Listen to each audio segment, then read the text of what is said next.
All right, Emily in Paris. Let's discuss. Now, this is one show that I really don't understand why it's so successful. Like, I know it came out a year ago and it just broke Netflix's records and it was absolutely huge. I think it's because of Corona. You know, COVID was just a super depressing time and is still a super depressing time, and people just want an escape. They want something light, breezy, charming to make them forget about their problems. And I'm game for that. But I watched season one with my wife because she really wanted to finish it.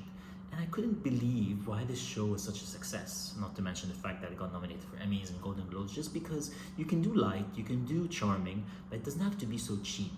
Cheap not in terms of set design or so, because the show is filmed in Paris and it's absolutely beautiful, but the writing, the acting, like everything felt like a flop to me, straight up.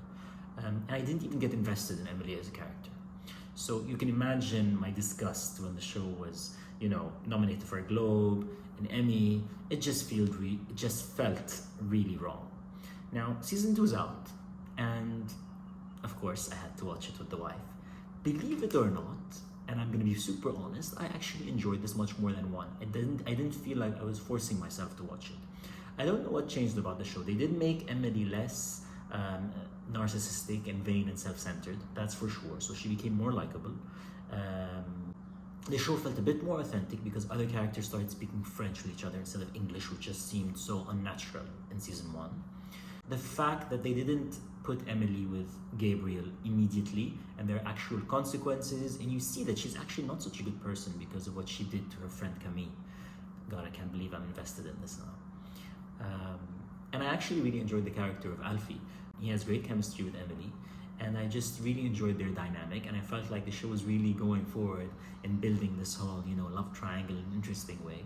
Of course, the show had her profess her love to Gabriel at the end, and he's already back with Camille. Typical soap opera stuff. But I enjoyed season two, which is super bizarre. It also helps that my favorite character, Sylvie, was just less of a cartoon mustache twirling villain who was constantly barking stuff at Emily, but they actually gave her more dimensions and complexities with her different relationships. Also, a highlight is Kate Walsh. Now, I never really understood why they brought her in season one because she was only there for like one episode. Maybe she was actually pregnant in real life. I don't really know anything about her personal life, but the fact that she's back and she was here for the last two episodes of the season elevated the show because she just kicked everyone into high gear and just added a sense of urgency to the show, and she just fits perfectly. I actually kind of hope that she stays on for the show in season three full time.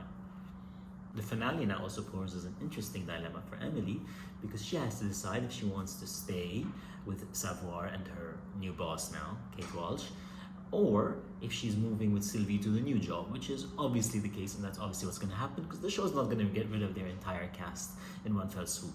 But it's a cool cliffhanger to kind of bookend things on. I like it when there's actual growth and characters are making, big decisions and things are actually changing.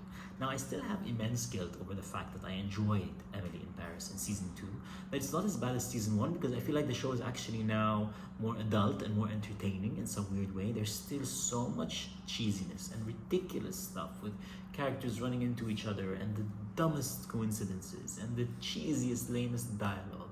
But I'm trying to not be such a hater, trying to find positives in light and charming shows that are designed to help us through tough times in our lives, right?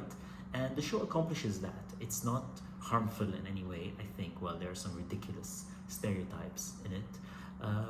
But the show is pretty painless in a way, in that the problems are never really serious problems. They're just really minuscule, stupid stuff. And sometimes we need that, I guess. Brainless comfort TV, kind of like all the reality shows that people watch. At least this one has actual, enjoyable elements, whether you're enjoying Paris or the disgusting, horrible fashions in every single scene, which I am convinced they're doing just to shock people and just to get like Twitter talking. So anyway, I'd love to know if you guys also hate yourselves when you watch the show. Did you also enjoy season two more than one, if you're still watching?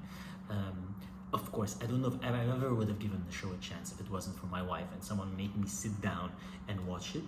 But looking back now, it's been kind of an amusing experience. Plus, it gives me so much material to talk about. It's not a boring show, and if I can say one positive thing about it, it's that it's super entertaining. For me, the worst thing is a show that's boring and makes me want to sit on my phone the entire time. But this keeps me intrigued at the lowest common denominator, but it still keeps me intrigued. So all in all, for season 2, let's say season 1 was a 2 over 10. I'm gonna give this 5 over 10. Yeah, I cannot in good conscience give it higher, but I will admit that I was entertained in season 2. Tell me what you guys think. Like, comment, subscribe, turn on notifications so you get the latest videos to your email, I think, or at least you'll be notified. Thanks, guys.